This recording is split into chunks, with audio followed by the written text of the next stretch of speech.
तो आप सभी को मेरा नमस्कार। आज हम लोग स्टार्ट करेंगे चैप्टर सॉल्यूशन। हमने स्टार्ट कर रखा था। सॉल्यूशंस के हमने कंसंट्रेशन टर्म ऑलरेडी डिस्कस कर लिए थे सारे के सारे, और फिर आज हम लोग देखने वाले हैं सॉल्युबिलिटी। नेक्स्ट टॉपिक हमारे पास है सॉल्युबिलिटी। टाइम सेव करने के लिए मैंने पहले ही चीज़ें जो समझानी है आपको लिख ली हैं, और क्वेश्चंस एक ही साथ मैं डिस्कस कर दूंगा, सारे न्यूमेरिकल का इसके बाद डाल दूंगा सारी एक साथ वीडियो। पहले टॉपिक्स वाइज ख़त्म कर लेते हैं, देन उसके बाद में एक साथ ही क्वेश्चन करा दिया करूँगा आपको सारे।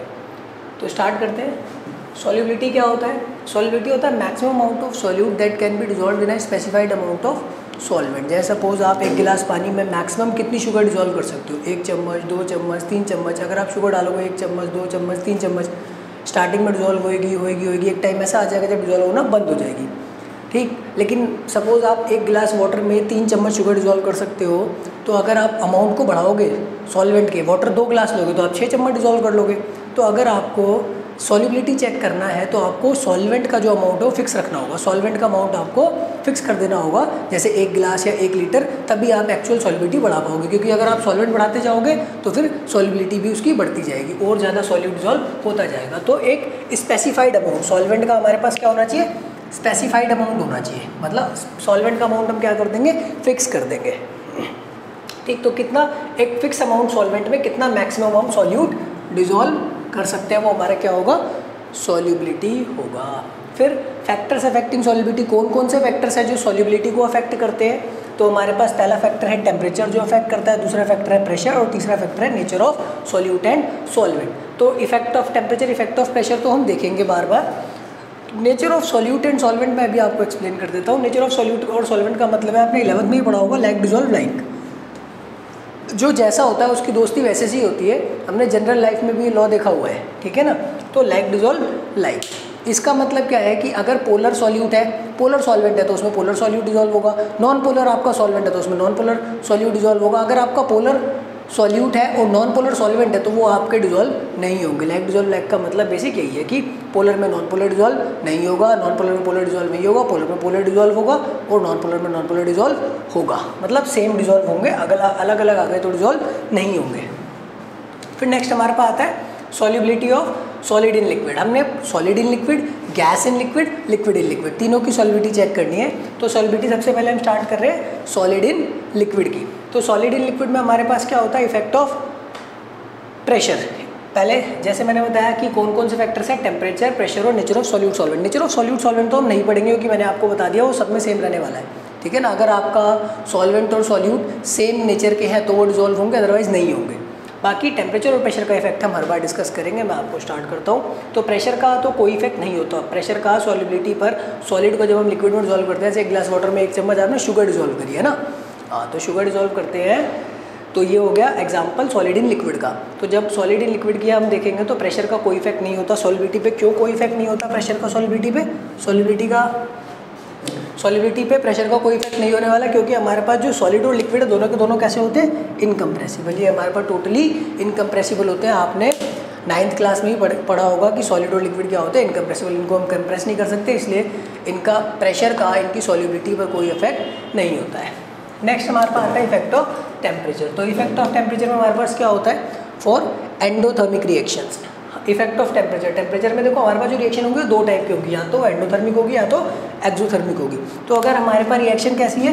एंडोथर्मिक है, एंडोथर्मिक रिएक्शन है, तो फिर उसमें हम कैसे करेंगे, कैसे पता करेंगे? एंडोथर्मिक रिएक्शन है तो एंडोथर्मिक का मतलब आपको पता होगा जिसमें एनर्जी रिलीज होती है, सॉरी एनर्जी एब्जॉर्ब होती है। एंडोथर्मिक, सॉरी एक्सोथर्मिक पढ़ रहे हैं ना। एक्सोथर्मिक मीन्स, एक्सो मीन्स एग्जिट, एग्जिट मतलब एनर्जी बाहर निकलेगी, निकलेगी मतलब रिलीज होएगी। एनर्जी जिसमें क्या होती है? रिलीज होती है। एक्सोथर्मिक में हमारे पास एनर्जी क्या होती है? रिलीज होती है। एनर्जी हीट रिलीज होती है। जब हीट निकलेगी तो सॉलिड में जब आप लिक्विड को मिक्स करोगे तो सॉल्यूशन बनेगा, प्लस साथ में कुछ हीट का अमाउंट भी निकलेगा, कुछ हीट भी निकलेगी।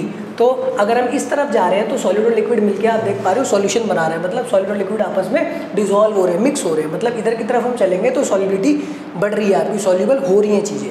और अगर आप इस तरफ चलोगे तो आप देख पा रहे हो कि यहाँ तो आपका सॉल्यूशन है, इधर सॉलिड और लिक्विड अलग अलग सेपरेट हो रहे हैं। तो इस प्रोसेस को हम क्या कहते हैं? क्रिस्टलाइजेशन। सॉलिड के क्रिस्टल सेपरेट हो जाएंगे लिक्विड में से, ठीक। तो ऑन इंक्रीजिंग द टेम्परेचर, अगर हम टेम्परेचर बढ़ाएंगे, बाहर से टेम्परेचर बढ़ाएंगे, तो हमें पता है भाई कोई भी रिवर्सिबल रिएक्शन होती है उसमें जब हम टेम्परेचर, प्रेशर, कंसेंट्रेशन इसमें से कुछ भी चीज़ चेंज करते हैं तो उसमें स्ट्रेस ऑब्टेन होता है रिएक्शन में, और फिर रिएक्शन उस डायरेक्शन में शिफ्ट होती है जिस डायरेक्शन में उस स्ट्रेस को मिनिमाइज कर सके, उस डायरेक्शन में शिफ्ट होना चाहिए जिस डायरेक्शन में वो जो स्ट्रेस ऑब्टेन हुआ है उसे कम से कम किया जा सके, मिनिमाइज किया जा सके। ये हमने पढ़ा हुआ है ली-चैटेलर प्रिंसिपल क्लास 11 इक्विलिब्रियम में, ठीक है ना। तो ली-चैटेलर के अकॉर्डिंग अगर हम टेम्परेचर, प्रेशर, कंसंट्रेशन कुछ भी चेंज करेंगे तो रिएक्शन बेसिकली उसका उल्टा करना चाहिए, ठीक है ना। अगर हम टेम्परेचर बढ़ाएंगे तो रिएक्शन टेम्परेचर घटाना चाहेगी, रिएक्शन घटाएगी कब, देखो आप सीधी सी बात है, टेम्परेचर घटेगा कहाँ, जहाँ हीट है, जहाँ हीट नहीं है। टेम्परेचर घटेगा वहाँ जहाँ हीट ना हो, क्योंकि हीट से तो टेम्परेचर बढ़ता है, ठीक, वहाँ पे घटेगा जहाँ पे हीट ना हो। तो यहाँ पे आप देखोगे रिएक्टेंट वाली साइड में हीट नहीं है, तो रिएक्शन कहाँ आनी चाहिए, इस डायरेक्शन में शिफ्ट होना चाहिए, और ये कौन सी डायरेक्शन है, बैकवर्ड डायरेक्शन है। और रिएक्शन बैकवर्ड डायरेक्शन में शिफ्ट होने का मतलब क्या है, अभी मैंने बताया था, अगर इस डायरेक्शन में रिएक्शन चलेगी तो सॉलिड और लिक्विड आपके सेपरेट होंगे। सॉलिड लिक्विड सेपरेट होने का मतलब आपकी सॉलिबिलिटी घट जाएगी, वो मिक्स नहीं हो रहे, सॉलिबिलिटी बढ़ने का मतलब मिक्स हो, ठीक है ना, वो अलग अलग हो रहे हैं, ठीक। सेम उल्टा अगर आप टेम्परेचर बाहर से घटा दोगे तो रिएक्शन बढ़ाने की कोशिश करेगी, अगर आप बाहर से घटा दोगे तो रिएक्शन क्या करने की कोशिश करेगी, रिएक्शन बढ़ाने की कोशिश करेगी,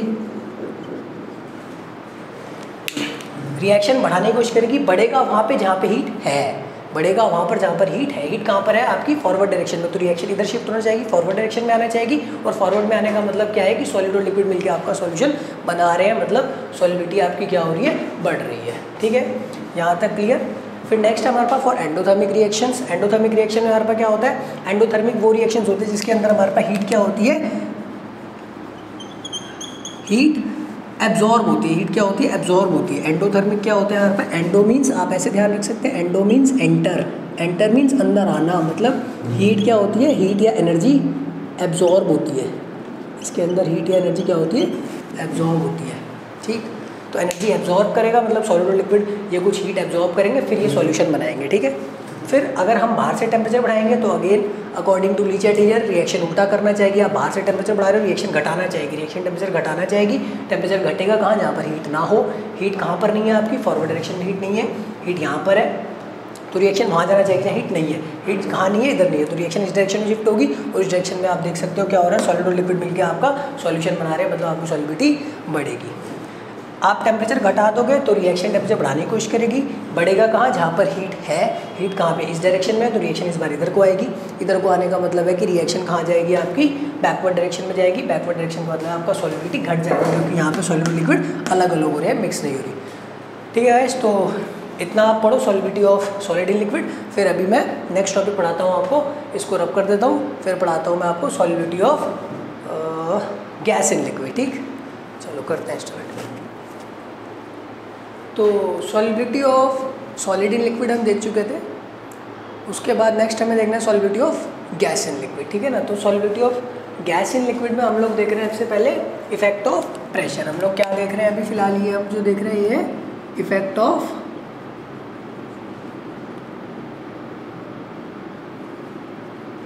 प्रेशर।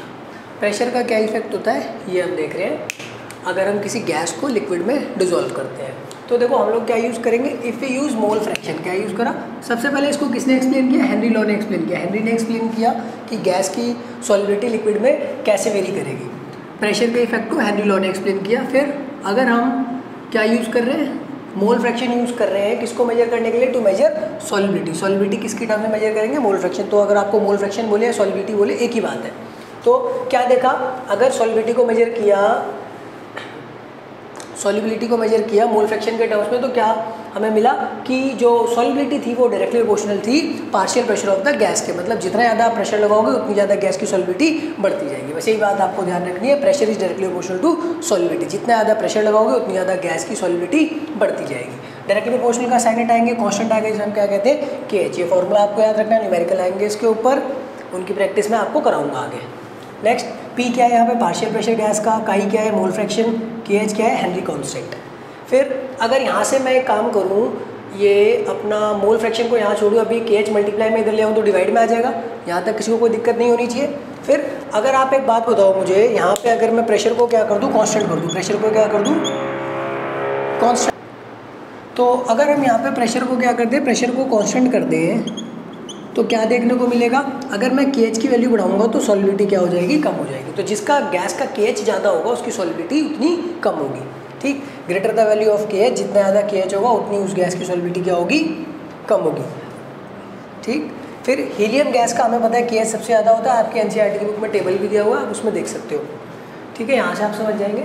फिर नेक्स्ट हमारे पास आता है applications of Henry law. Henry law के हमारे पास एप्लीकेशंस क्या क्या है, हेनरी लॉ के एप्लीकेशंस है हमारे पास, एक तो कोल्ड ड्रिंक्स में आपको देखने को मिलेगा। कोल्ड ड्रिंक्स में आपने देखा होगा जब भी आप ढक्कन खोलते हो तो एकदम से फिज निकलती है, सारी गैस ऊपर की तरफ आ जाती है, सारी गैस बाहर निकल जाती है ना। इसका मतलब क्या है कि जो भी गैस होती है उसको हाई प्रेशर पे सील किया होता है। हाई प्रेशर पे सील करने से क्या हो जाता है, अभी अभी हमने देखा हेनरी लॉ के अकॉर्डिंग, जितना ज़्यादा प्रेशर होगा उतनी ज़्यादा सॉल्युबिलिटी होगी। तो आप सबको बताया जो आपकी कोल्ड ड्रिंक्स होती है उसके अंदर CO2 गैस डिजॉल्व होता है, कार्बोनेटेड वाटर होता है, सोडा वाटर होता है, उसमें भी CO2 गैस होती है। तो जितना ज़्यादा प्रेशर पे आप बंद करोगे उतनी ज़्यादा सॉल्युबल होगी। और जो टेस्ट आता है कोल्ड ड्रिंक्स का वो किस वजह से आता है, CO2 गैस की वजह से ही आता है, जो वो डिजॉल्व हो जाती है उसके अंदर।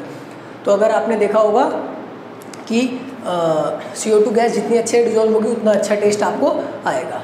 तो इसीलिए हाई प्रेशर पर सील कर देते हैं ताकि CO2 गैस की सॉल्युबिलिटी बढ़ जाए, जितना ज़्यादा अच्छी सॉल्युबिलिटी होगी उतना बढ़िया आपको टेस्ट आएगा। फिर नेक्स्ट हमारे पास होता है बेंड्स। बेंड्स क्या है, एक मेडिकल कंडीशन है।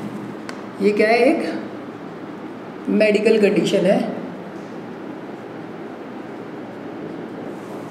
किनको होता है, जो स्कूबा डाइवर्स आपने देखे होंगे जो नदियों के अंदर, समुद्र के अंदर नीचे की तरफ जाते हैं, है ना। तो स्कूबा डाइवर्स क्या करते हैं, जैसे जैसे नीचे की तरफ जाते हैं, और हमें पता है जैसे वो नीचे की तरफ जाते हैं तो प्रेशर क्या होता है हमारे पास, डिक्रीज़ होता है हमारे पास, नीचे की तरफ जाते हो प्रेशर इंक्रीज़ होता है, जितना आप नीचे की तरफ जाएंगे प्रेशर क्या होगा, इंक्रीज़। फिर जब वो नीचे की तरफ जाएंगे थोड़ी देर बाद सांस लेने ऊपर भी आएंगे, तो जैसे जैसे ऊपर आएंगे वैसे वैसे ग्रेजुअली प्रेशर क्या होगा, इंक्रीज़। नीचे की तरफ डिक्रीज़ हो रहा था, नीचे की तरफ आपका प्रेशर इंक्रीज़ होता है, नीचे की तरफ प्रेशर इंक्रीज़ होता है, ऊपर की तरफ डिक्रीज़ होता है। नीचे की तरफ प्रेशर इंक्रीज़ होगा, जैसे जैसे ऊपर की तरफ आएंगे आपका प्रेशर क्या होता जाएगा, प्रेशर आपका डिक्रीज़ होता जाएगा। जैसे जैसे प्रेशर डिक्रीज़ होता जाएगा, आपको पता है हमारे ब्लड में गैसेस होती हैं बहुत सारी।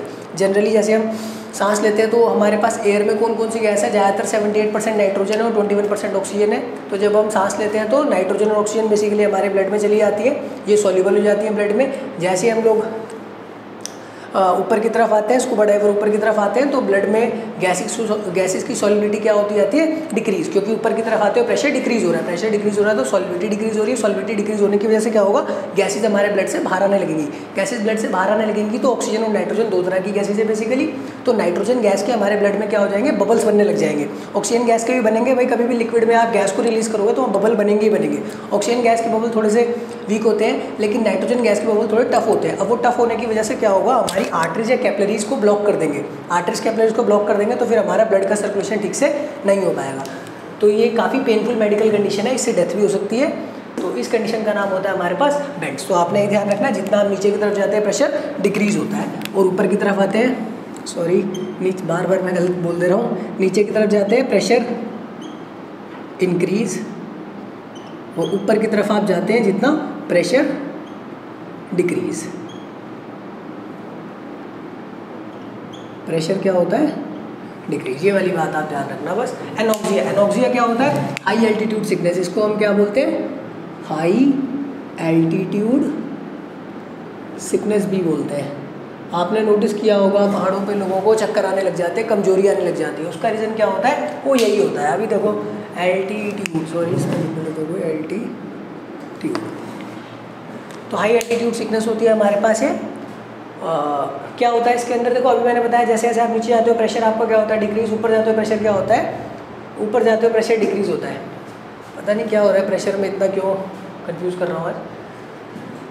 प्रेशर हमारे पास जैसे जैसे हम ऊपर की तरफ जाएंगे प्रेशर हमारे पास क्या होगा, डिक्रीज होगा। जैसे जैसे ऊपर पहाड़ों पर जाएंगे प्रेशर डिक्रीज होगा, आगे प्रेशर डिक्रीज होगा तो ब्लड में गैसेस की सॉल्युबिलिटी भी डिक्रीज होगी। प्रेशर डिक्रीज, सॉल्युबिलिटी भी डिक्रीज, गैसेस की सॉल्युबिलिटी हमारे ब्लड में भी डिक्रीज हो जाएगी, जिससे कि हमारे ब्लड में ऑक्सीजन गैस होती है, ऑक्सीजन गैस की सॉल्युबिलिटी डिक्रीज हो जाएगी। और आपको पता है ऑक्सीजन गैस का हमारी बॉडी में क्या काम होता है, ऑक्सीजन गैस फूड के साथ, ग्लूकोज के साथ कंबाइंड होकर हमें एनर्जी प्रोवाइड करती है ना। रेस्पिरेशन आपने प्रोसेस सुना होगा, इसमें ग्लूकोज प्लस ऑक्सीजन गैस मिलकर आपको क्या देती है, CO2 plus water plus energy, energy release करती है, फिर वो सारी एनर्जी से हम पूरे दिन वर्क करते हैं। तो अगर हमारे ब्लड में O2 की सॉल्युबिलिटी कम हो जाएगी तो सेल्स तक ऑक्सीजन नहीं पहुंच पाएगी, क्योंकि ब्लड ही तो मीडियम है जो हमारे सारे सेल्स तक ऑक्सीजन पहुंचाता है। हमारे पैर में जो सेल्स हैं उसे भी ऑक्सीजन चाहिए, हमारे सर में जो सेल्स हैं उसे भी ऑक्सीजन चाहिए, और हम ऑक्सीजन लेते हैं नाक के थ्रू लंग्स में, फिर वो लंग्स से कहाँ जाती है, ब्लड में जाती है, और ब्लड के थ्रू पूरी बॉडी में जाती है।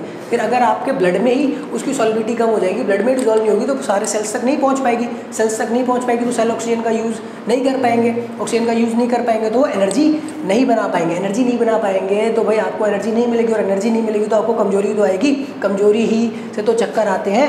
यही तो है क्लियरली सिम्टम्स कौन सी कंडीशन के, एनोक्सिया। कौन सी कंडीशन के सिम्टम्स है, clearly the symptoms of condition known as anoxia, high altitude sickness इसे हम लोग बोलते हैं। ठीक है गाइस, तो ये हो गया आपका इफेक्ट ऑफ प्रेशर। नेक्स्ट मैं आपको समझाता हूँ effect of temperature. Effect of temperature, तो इफेक्ट ऑफ टेम्परेचर मैं आपको बताऊं, जो हमारे पास कभी भी हम गैस को लिक्विड में डिजॉल्व करते हैं तो ये एक कैसी रिएक्शन होती है, एक्सोथर्मिक रिएक्शन होती है। ये हमारे पास कैसी रिएक्शन होती है, एक्सोथर्मिक रिएक्शन होती है। और अभी पिछले ही उसमें मैंने पिछले ही टॉपिक में मैंने आपको बताया था कि जब भी हम गैस को डिजॉल्व करेंगे लिक्विड में तो इधर हमारा सॉल्यूशन बनेगा, एक्सोथर्मिक है तो हीट भी निकलेगी ना, हीट यहाँ पे रिलीज होएगी। तो अब ये एक्सोथर्मिक रिएक्शन में हीट निकलती है तो भाई अब क्या करोगे, अगर आप टेम्परेचर बढ़ाओगे तो रिएक्शन क्या कोशिश करेगी, टेम्परेचर घटाने की। टेम्परेचर घटेगा कहाँ, जहाँ पर हीट ना हो, हीट कहाँ नहीं है, यहाँ पे नहीं है, मतलब ये बैकवर्ड आ जाएगी, रिएक्शन कहाँ आ जाएगी आपकी, बैकवर्ड। और बैकवर्ड का मतलब क्या है, आपकी सॉल्युबिलिटी बढ़ रही है घट रही है, भाई इधर तो ये दोनों चीज़ें अलग अलग हो रही हैं, तो आपकी सॉल्युबिलिटी क्या हो जाएगी, अभी गैस की सॉल्युबिलिटी हो जाएगी डिक्रीज, सॉल्युबिलिटी क्या हो जाएगी, डिक्रीज। तो एक्सोथर्मिक रिएक्शन होती है, अगर हम बाहर से टेम्परेचर बढ़ाएंगे तो सॉल्युबिलिटी क्या हो जाएगी, डिक्रीज, अगर हम बाहर से टेम्परेचर घटाएंगे तो सॉल्युबिलिटी बढ़ जाएगी। यही रीज़न है, आपने नोटिस किया होगा ठंडी कोल्ड ड्रिंक और गर्म कोल्ड ड्रिंक में आपको ठंडी कोल्ड ड्रिंक पे ज़्यादा टेस्ट आता है। क्यों टेस्ट आता है, क्योंकि ठंडी कोल्ड ड्रिंक का होता है टेम्परेचर कम करने से सॉल्युबिलिटी बढ़ जाती है, गैस की सॉल्युबिलिटी बढ़ जाएगी। तो मैंने बताया टेस्ट तो आपको CO2 गैस का ही आता है ना, इसलिए आप गर्म कोल्ड ड्रिंक पियोगे ऐसा लगेगा मीठा पानी पी रहे हो आप, चीनी वाला पानी, और गर्म कोल्ड ड्रिंक पियोगे तो ऐसा लगेगा आप गर्म कोल्ड ड्रिंक पियोगे तो चीनी वाला पानी पियो ऐसा लगेगा, और ठंडी कोल्ड ड्रिंक पियोगे तो आपको बेटर टेस्ट आएगा। क्यों बेटर टेस्ट आएगा, क्योंकि टेम्परेचर कम होने पर सॉल्युबिलिटी गैस की बढ़ जाती है। फिर नेक्स्ट हमारे पास इसी में होता है, हाँ इसमें एक आता है, इसी का एक क्वेश्चन आया हुआ है बोर्ड में काफ़ी बार कि एक्वेटिक एनिमल्स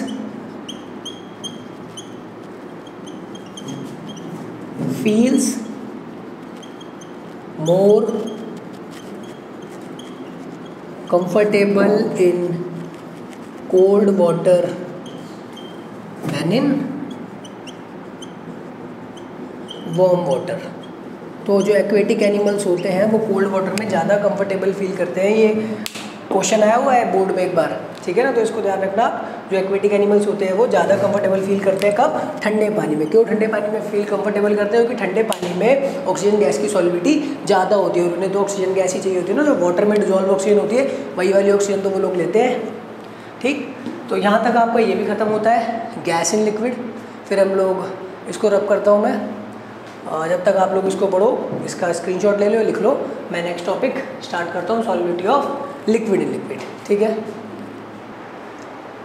हाँ जी, तो solubility of gas in liquid देख चुके थे, solubility of liquid in liquid देखना रह गया। Gas in liquid Henry low explain करा था, अरे देख ले।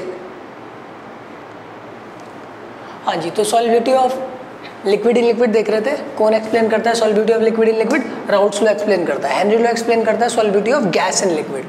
तो राउल्ट्स लॉ में इसमें देखो 2-3 वर्ड आएंगे। एक तो आपके पास सबसे पहले वर्ड आएगा vapour pressure. Vapour pressure word का मतलब क्या होता है, वेपर का pressure. Vapour pressure means vapour का प्रेशर। सिंपल सी बात है, जब आप एक क्लोज्ड कंटेनर में लिक्विड को रखोगे, हीट करोगे, वेपर बनेगी, है ना।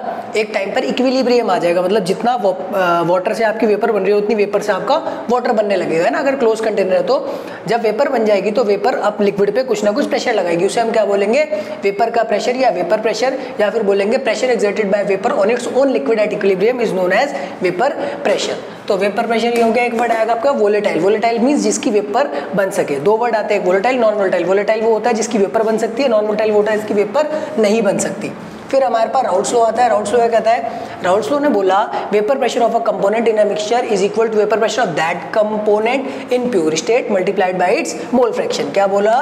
Vapour pressure of component in mixture, mixture में निकलवाता है ये हमें वेपर प्रेशर, किस में निकाल के देता है? मिक्सचर में निकाल के देता है। और कैसे निकाल के देता है? वेपर प्रेशर कंपोनेंट का हम लेते हैं प्योर स्टेट में और उसको मल्टीप्लाई कर देते हैं उसी के मोल फ्रैक्शन से। देखिए मैं आपको समझाता हूँ इसमें। जैसे आप देखेंगे, एक चीज़ और देख लो, सॉल्वेंट और सॉल्यूट। देखो मैंने आपको बताया था सॉल्वेंट को हम किससे डिनोट करते हैं? सॉल्वेंट को हम A या 1 से डिनोट करेंगे, सॉल्यूट को हम किससे डिनोट करेंगे? B या 2 से डिनोट करेंगे।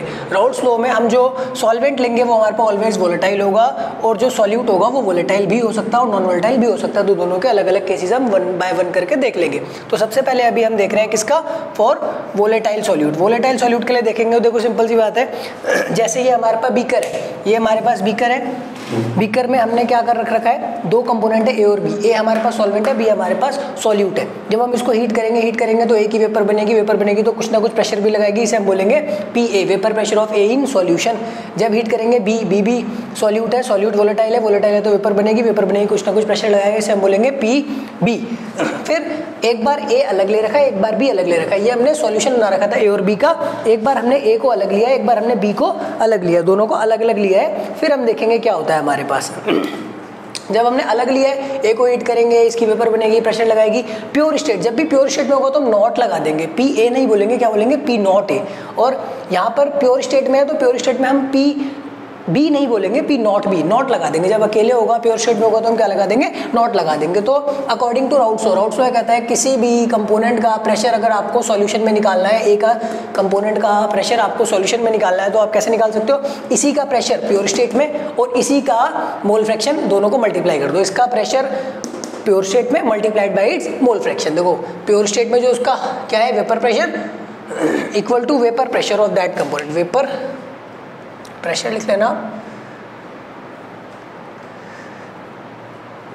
Vapour pressure of that component in pure state multiplied by its mole fraction. तो इसका वेपर प्रेशर क्या है? P नॉट है, काई है। ऐसे ही PB का निकालना है तो इसी का वेपर प्रेशर प्योर स्टेट में P नॉट B और इसी का मोल फ्रैक्शन दैट इज काई B। अगर आपको टोटल निकालना है तो दोनों को ऐड कर देंगे, PA प्लस PB। सॉल्यूशन का प्रेशर PS मीन सॉल्यूशन का प्रेशर या P टोटल, दोनों कुछ भी कह सकते हो आप। तो सॉल्यूशन का प्रेशर PA प्लस PB करके निकलेगा। अगर आपको पेपर में PA और PB देते तो कुछ करना ही नहीं, आपने डायरेक्ट ऐड कर देना है, ठीक। लेकिन वो पेपर में PA PB नहीं देता, आपको कौन से प्रेशर देता है? एग्जाम में जब क्वेश्चन आएगा तो आपको प्योर स्टेट के प्रेशर देगा, ठीक, और अमाउंट बता देगा, इतना ग्राम डिसॉल्व किया है। ग्राम अगर आपको बता दिया तो आप उसे मोल्स निकाल सकते हो। एक बार मोल्स आ गए तो आप मोल फ्रैक्शन निकाल सकते हो।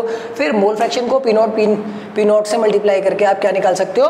PA और PB, देन उसको ऐड कर सकते हो। तो आप ये फॉर्मूला याद रखना, वोलेटाइल सॉल्यूट के लिए आपको क्या देगा? P नॉट A काई A plus P not B काई B। इस तरीके से आप ऐड करके निकाल सकते हो। फॉर्मूला याद रखना बहुत जरूरी है, आगे न्यूमेरिकल पे आऊँगा वहाँ पर इसको मैं कराऊंगा, ठीक, क्वेश्चंस में कराऊंगा आगे।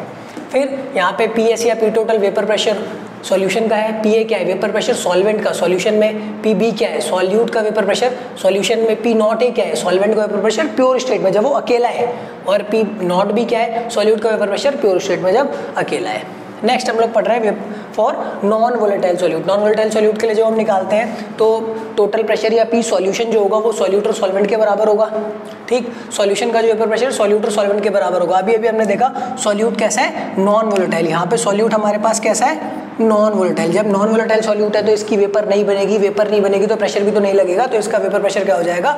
0। और सॉल्वेंट के वेपर प्रेशर को हम सॉल्यूशन में क्या दिखाते हैं? PA से। और हमें पता है PA कैसे निकलता है? P नॉट A काई A से। तो PS यहाँ पे मैंने क्या किया? P नॉट A को मैं इस तरफ ले गया, जब अभी मल्टीप्लाई में इस तरफ लेके जाऊंगा तो डिवाइड में हो जाएगा। दोनों तरफ मैं कुछ भी कर सकता हूँ, दोनों को मैंने 1 में से माइनस कर दिया। बेसिकली 1 में से माइनस क्यों कर रहा हूँ? क्योंकि मुझे एक फॉर्म बनानी है, वो वाली फॉर्म बनानी है जिससे क्वेश्चन मेरे इजीली सॉल्व हो जाए, जल्दी सॉल्व हो जाए। जो चीज़ें वो गिवन देता है आप इन फॉर्म से भी आंसर निकाल सकते हो, लेकिन डेरिवेशन का मतलब ही होता है आप फॉर्मूले को उस फॉर्म में लेके आओ जिससे आपका क्वेश्चन जल्दी से जल्दी सॉल्व हो जाए। तो आप इसको माइनस करोगे, यहाँ पे एलसीएम लोगे तो P nought A minus PS by P nought A equal to 1 minus chi A किसके बराबर होता है? आपको पता है काई B के बराबर होता है, ठीक है ना। तो P nought A minus PS by P nought A equal to किसके बराबर होता है? काई B। तो ये फॉर्मूला आप याद रख लेना। नॉन वोलेटाइल सॉल्यूट, जब भी वोलेटाइल की बात आएगी मैं ये वाला फॉर्मूला यूज करूंगा, नॉन वोलेटाइल की बात आएगी मैं ये वाला फॉर्मूला यूज करूंगा। नेक्स्ट हमारे पास आता है types of solution on the basis of Raoult's law. Types of solution आप पहले फिजिकल स्टेट के बेसिस पे भी आपने पढ़े होंगे, फिजिकल स्टेट ऑफ सॉल्वेंट के बेसिस पे आपने पढ़े होंगे, gaseous solution, solid solution, liquid solution, है ना। और on the basis of amount of solute dissolve भी आपने पढ़े होंगे, saturated solution, unsaturated solution and super saturated solution है, तो आप बचपन से पढ़ते आ रहे हो, ठीक है ना। अब ये राउल्ट्स लॉ के बेसिस में हम सॉल्यूशन देख रहे हैं, किस किस टाइप के होते हैं। हमारे पास दो टाइप के सॉल्यूशन है, एक आइडियल सॉल्यूशन है, एक नॉन आइडियल सॉल्यूशन है। आइडियल सॉल्यूशन क्या होते हैं, जो राउल्ट्स लॉ को ओबे करते हैं। ये क्या होते हैं, जो ओबे करते हैं किसे, राउल्ट्स लॉ को, विच ओबेज राउल्ट्स लॉ। जो राउल्ट्स लॉ को ओबे करते हैं वो क्या होते हैं, आइडियल सॉल्यूशन होते हैं under all the conditions of temperature and concentration. जो राउल्ट्स लॉ को ओबे करते हैं under all the condition of temperature and concentration वो क्या होते हैं, आइडियल सॉल्यूशन। जो राउल्ट्स लॉ को ओबे नहीं करते वो क्या होते हैं, नॉन आइडियल सॉल्यूशन। तो आइडियल सॉल्यूशन बेसिकली क्या होते हैं, जैसे हमारे पास राउल्ट्स लॉ, हमारा राउल्ट्स लॉ क्या बताता है, vapour pressure of a component in a solution, किसी भी कंपोनेंट का वेपर प्रेशर सॉल्यूशन में बताता है, ठीक। अब राउल्ट्स लॉ के फॉर्मूले से, जैसे किसी ने राउल्ट्स लॉ ने बताया कि इस कंपोनेंट का वेपर प्रेशर सॉल्यूशन में आना चाहिए 50, और अगर वो आंसर भी 50 ही आ रहा है, अगर आप राउल्ट्स लॉ ने बताया कि आंसर कितना आना चाहिए 50, और जब आपने एक्सपेरिमेंट किया, एक्सपेरिमेंट से वेपर प्रेशर निकाला तो भी वेपर प्रेशर कितना आया, 50 ही आया। इसका मतलब क्या है कि आपके पास जो वेपर प्रेशर आ रहा है, जो राउल्ट्स लॉ कह रहा है वही आ रहा है, तो इसका मतलब वो सॉल्यूशन राउल्ट्स लॉ को ओबे कर रहा है, इसका मतलब वो कौन सा सॉल्यूशन है, आइडियल सॉल्यूशन है। अगर वेपर प्रेशर 50 नहीं आया, इसका मतलब वो राउल्ट्स लॉ को ओबे नहीं कर रहा है, तो वो नॉन आइडियल सॉल्यूशन है। और जब 50 नहीं आया तो दो पॉसिबिलिटी है, या तो 50 से ज़्यादा आया होगा या 50 से कम आया होगा। अगर 50 से ज़्यादा आएगा इसका मतलब वो पॉजिटिव डिवीजन है, और 50 से कम आएगा तो इसका मतलब वो नेगेटिव डिवीजन है, मतलब बढ़ गया या घट गया। अगर जितना वेपर प्रेशर राउल्ट्स लॉ बोल रहा है उतना ही आ रहा है, तो इसका मतलब वेपर राउल्ट्स लॉ बोल रहा है कि वेपर प्रेशर आना चाहिए 50, और यहाँ से भी कितना आ रहा है 50, तो वो सॉल्यूशन है आइडियल सॉल्यूशन। अगर 50 से बढ़ के आया है ना, हाइयर आया तो 51 आया जैसे, तो वो पॉजिटिव डेविएशन है, और अगर उससे कम आया, सपोज 49 आया, तो इसका मतलब वो नेगेटिव डेविएशन है। पहली चीज़ तो अगर जितना वेपर प्रेशर राउल्ट्स लॉ कह रहा है उतना ही आ रहा है तो आइडियल सॉल्यूशन है। अगर उससे अलग आ रहा है, उससे अलग आ रहा है तो दो चीज़ें हो सकती है, ज़्यादा कम, ज़्यादा है तो पॉजिटिव डिवीजन, कम है तो solution is showing negative division from Raoult's law. ऐसा क्यों हो रहा है, इसको एक्सप्लेन करते हैं, कॉज क्या है उसके पीछे का। जैसे आपने ये सॉल्यूट है, ये आपका सॉल्वेंट है, जब दोनों को आप मिक्स करते हो तो आपके पास क्या बन जाता है, सॉल्यूशन, और सॉल्यूशन में ए और बी की नई फोर्सेस बनती है। अगर ये जो ए और पहले जो बी के बीच फोर्सेस थी, ए के बीच फोर्सेस थी, अब जब ए बी आपने मिलाया तो नई फोर्सेस बनी। अगर ये नई फोर्सेस है वो सेम है, जो ऊपर फोर्सेस थी उतनी ही सेम फोर्स है, मतलब ना तो बढ़ी है ना घटी, इक्वल फोर्स है, तो जितनी प्रेशर यहाँ पे लगा, जितना हीट आपको यहाँ देना पड़ा उतना हीट आपको यहाँ देना पड़ेगा, जितना आपका प्रेशर यहाँ आएगा उतना ही वेपर प्रेशर यहाँ पर भी आएगा। अगर यहाँ पे हम लोग क्या करेंगे, इसमें देखो मैं चेंज कर देता हूँ, अगर जैसे मेरे पास बी और ए है, इन दोनों को मिक्स करेंगे तो सॉल्यूशन बनेगा ए बी। अब सॉल्यूशन में जो फोर्सेज है जितनी पहले थी उससे क्या हो गई, वीक हो गई, क्या हो गई, वीक। अगर फोर्सेस वीक हो गई तो सिंपल सी बात है, इसको तोड़ना आसान होगा, तोड़ना आसान होगा तो जल्दी टूटेगा, जल्दी टूटेगा तो जल्दी वेपर बनेगी, जल्दी वेपर बनेगी तो ज़्यादा वेपर बनेगी, ज़्यादा वेपर बनेगी तो वेपर प्रेशर भी तो ज़्यादा आएगा, ठीक है ना भाई। फोर्स वीक हो गई है, फोर्स वीक हो गई तो जल्दी टूट जाएगी, जल्दी टूट जाएगी तो जल्दी टूटेगी तो ज़्यादा वेपर बनाएगी, जल्दी टूटेगी जल्दी वेपर बनेगी, ज़्यादा वेपर बनेगी, ज़्यादा वेपर बनेगी तो हमारे पास वेपर प्रेशर भी बढ़ के आएगा। यहाँ पर ऐसे ही हम लोग करेंगे, अगर बी बी ए के बीच जो फोर्सेस हैं वो हमारे पास क्या होगा,